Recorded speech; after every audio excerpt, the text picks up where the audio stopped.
अकेले नहीं की है, फिर आप ऐसी बातें क्यों कर रहे हैं? आलिया, इन्हें तो हमने अपने काम के लिए बुलाया था, अरे यहाँ पे आके हमारे काम बिगाड़ रही है। इनके मुंह से कुछ ऐसा वैसा न निकल जाए जिससे हम फंस जाएं।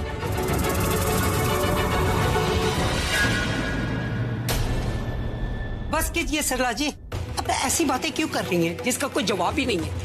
एक दोस्त दूसरे दोस्त की सारी बातें तो नहीं जान सकता ना, एक दोस्त दूसरे दोस्त के सारा कुछ तो नहीं बताता ना, सब तो नहीं जानता उसके बारे में, और खासकर तब जब उसको कुछ याद ही नहीं। वो एक लड़की है, उसने जब अपनी माँ को कुछ नहीं बताया तो अपने बॉस को कैसे बताएगी? ठंडे दिमाग से सोचिए, उसकी भी कोई मजबूरी होगी, कोई तो वजह होगी। हम बात करेंगे ना उसके बारे में। चलिए, मैं आपको उसके पास लेके जाती हूँ। आप ये कहना चाह रही हैं कि इन्हें कुछ पता ही नहीं? ये तो सबसे ज्यादा करीब है ना उसके, अपने दोस्त मानते हैं उसको। इतनी सब गलती होने के बावजूद भी आप पर भरोसा कर मैंने अपनी बेटी को आपके साथ भेजा, क्योंकि आप चाहते थे कि वो आपके साथ काम करे। उस भरोसे का ये नतीजा। और आप कह रही हैं कि एक दोस्त दूसरे दोस्त की सारी बातें कैसे जान सकता है?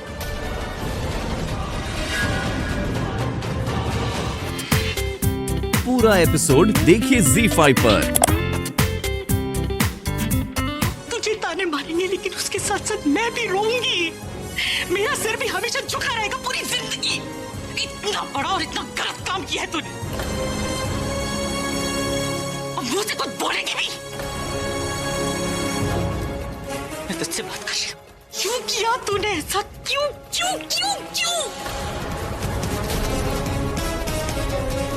एक बार भी तूने नहीं सोचा कि बीजी का क्या होगा, मेरा क्या होगा?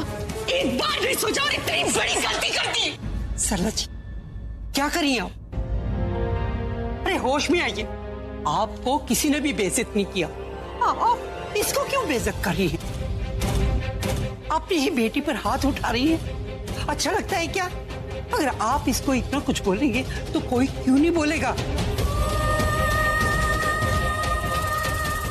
आप इसको एक मौका तो दो कि अपनी सफाई में वो भी कुछ बोल सके। मैं जानती हूँ आप माँ, आप कुछ भी इसे बोल सकती हैं, लेकिन ऐसा भी कुछ मत बोलिए जिसके लिए आपको बाद में पछताना पड़े और रोना भी पड़े।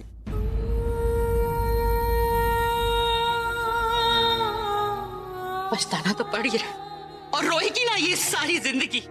और क्यों ना बोलूं, मैं माँ हूं इसकी। अगर सबसे ज्यादा दुनिया में इसको प्यार करती हूँ ना, तो मुझे हक बनता है कि मैं इसे गलती पर डांटूं, क्योंकि इसे समझ में नहीं आ रहा कि इसके लिए क्या गलत है क्या सही। किसी और को तो नहीं डांट सकती ना, क्योंकि मेरा कोई हक ही नहीं बनता, लेकिन इसमें हक बनता है मेरा। इसे मैं डांटूंगी और जरूर डांटूंगी। और तू चल मेरे साथ, प्रज्ञा तू चल मेरे।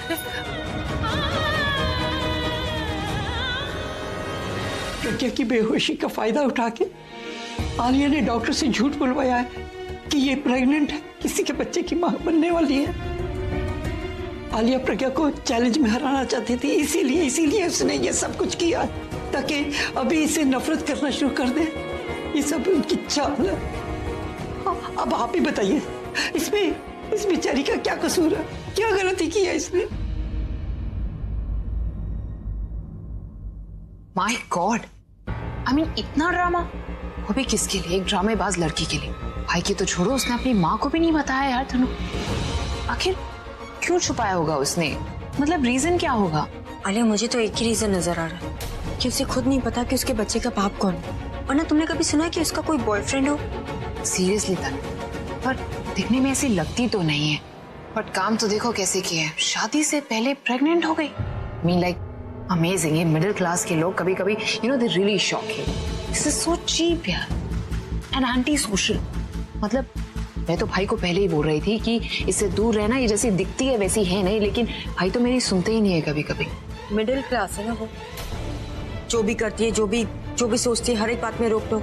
इसलिए जैसे ही उसे मौका मिला, उसने उस मौके का नाजायज फायदा उठाया। सच में तनु, अपनी माँ से छुपाया और तो और बेचारे भाई से भी छुपाया। कितनी गलत बात है और कितना बुरा लगा होगा भाई को। Yes, finally, Tanu, we have done it. काम तो होना ही था यार। तुमने इतना मास्टर स्ट्रोक जो खेला था, खुद माँ के हाथों ही बेटी को बेइज्जत करवा दिया। वाओ। Of course, अपनों की दी हुई चोट बहुत गहरी होती है तनु। और क्या है ना, उस बेचारी को जो जख्म मिले हैं ना, वो इतनी जोर से उसे चुभेंगे ना कि उसे बहुत टाइम लगेगा उससे बाहर निकलने के लिए। और अच्छा हुआ कि भाई ने खुद अपनी आंखों से सब कुछ देख लिया। देखो, जो थोड़ी बहुत उसकी इज्जत थी वो प्रज्ञा ने खुद ही निकाल दी थी, और बची कुछ जो थी वो उसकी माँ ने आकर भाई के सामने उतार दी। एंड आई थिंक अब तो अभी भी प्रज्ञा को अपने पास नहीं आने देगा।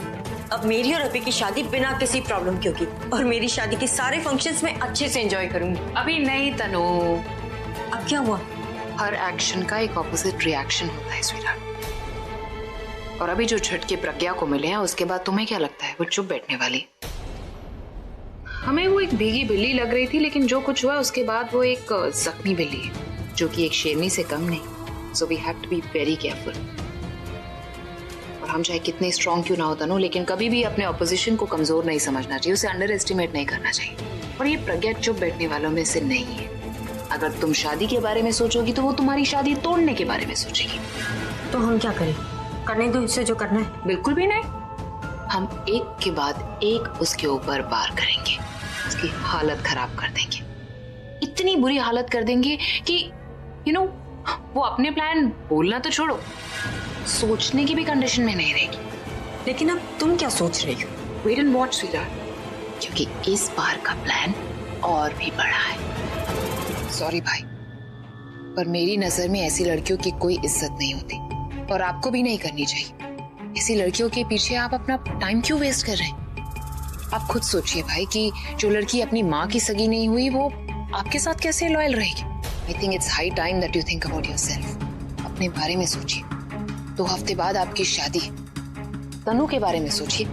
सोचिए वो कैसे शादी की सारी तैयारियां खुद कर रही है। She is running around everywhere for everything. सब कुछ बेचारी अपने आप कर रही है। आपको नहीं लगता कि आपको उसकी मदद करनी चाहिए? All I am saying is कि किसी दूसरी लड़की के लिए अपने आप को इतना भी डिस्टर्ब मत कीजिए कि आप अपनी लाइफ पर ही ध्यान ना दे पाए।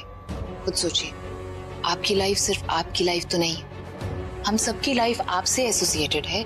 आपको अगर कुछ होता है तो हमें भी हर्ट होता है ना। तो हमारे लिए ही अपने बारे में सोचना शुरू कर दीजिए। 3 दिन बाद आपका संगीत है। आप समझ रहे हैं ना मैं क्या कह रही हूँ? अगर आप खुश नहीं रहेंगे तो हम कैसे खुश रहेंगे?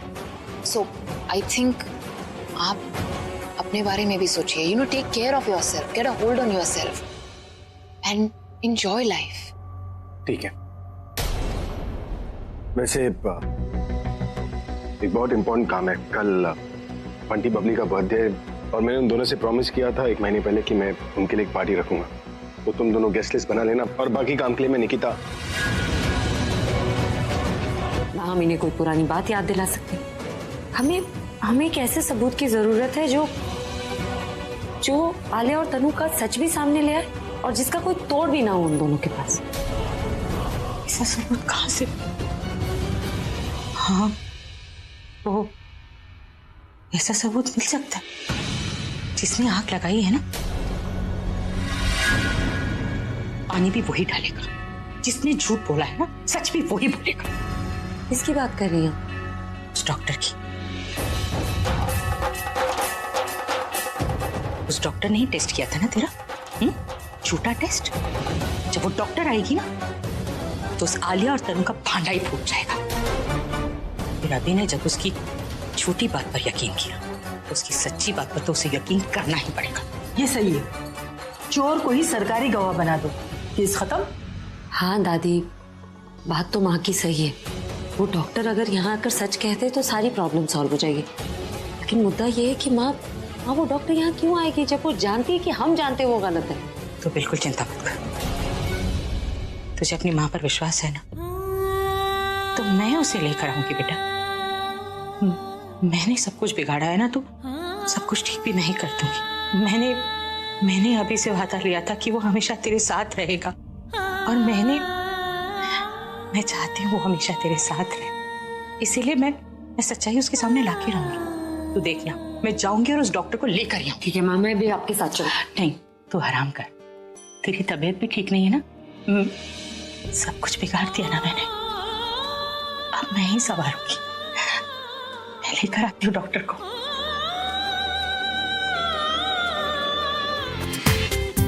पूरा एपिसोड देखिए ZEE5 पर।